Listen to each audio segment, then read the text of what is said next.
சிலர் பிறக்கிறார்கள், சிலர் சாதிக்கிறார்கள், ஆனால் ஒரு சிலரே வரலாறு படைக்கிறார்கள். அத்தகைய வரலாற்றை படைத்த ஒரு அசாத்திய பெண்மணி, தமிழகம் அம்மா என்று அன்போடு அழைத்த வரலாற்று பெண்மணி. அவர் பெயரை சொன்னாலே அரசியல் அரங்கம் அதிரும். அவரே புரட்சி தலைவி ஜெயலலிதா.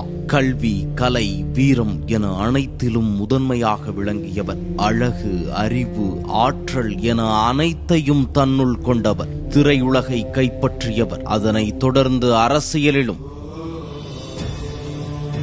அரசியல் அரங்கம் அதிர்ந்த நாள், ஒரு பெண் சிங்கம் அரசியலில் காலடி வைத்த நாள்.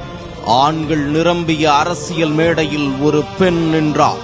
அவரை கேள்வி கேட்டார்கள், அவரை சோதித்தார்கள், அவரை கேலி செய்தார்கள். ஆனால் யாராலும் அவரை தடுக்க முடியவில்லை. ஜெயலலிதா என்னும் நான் 1991 தமிழ்நாட்டின் சிம்மாசனத்தில் அமர்ந்தார். ஒருமுறை இல்லை, மீண்டும் மீண்டும். அவர் ஒரு தலைவி மட்டுமல்ல, கோடிக்கணக்கான மக்களின் அம்மா. மக்களின் பசியை போக்கிய தலை, பெண்களுக்கு தைரியம் தந்த தலைவி, ஏழைகளுக்கு நம்பிக்கையான தலைவி. அவரது முடிவுகள் துணிச்சலானவை, அவரது அமைதி கூட வலிமையானது. அம்மா என்பது வார்த்தைகள், மக்களின் நம்பிக்கை. வீழ்த்த நினைத்தார்கள், வீழவில்லை.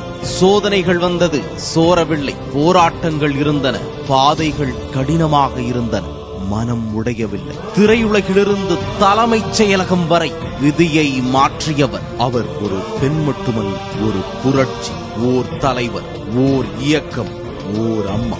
ஹாப்பி பர்த்டே புரட்சி தலைவி அம்மா.